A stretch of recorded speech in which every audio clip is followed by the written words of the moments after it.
Hello folks, in this 1-minute Power BI video we will learn how to insert data in Power BI from Excel. There are two ways of doing this. First, there is a shortcut on the canvas with Import Data from Excel, or there is a button on the top of ribbon to insert Excel data.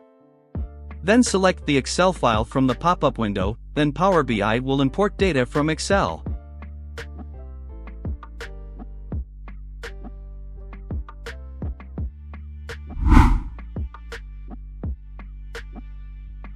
In the Navigator window, select the table or sheet from Excel file.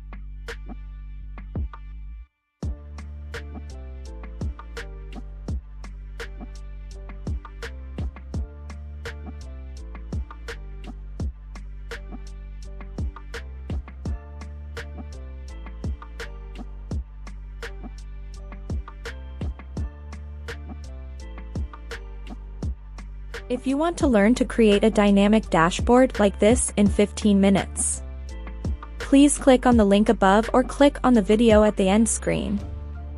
Thank you. Please subscribe to the channel.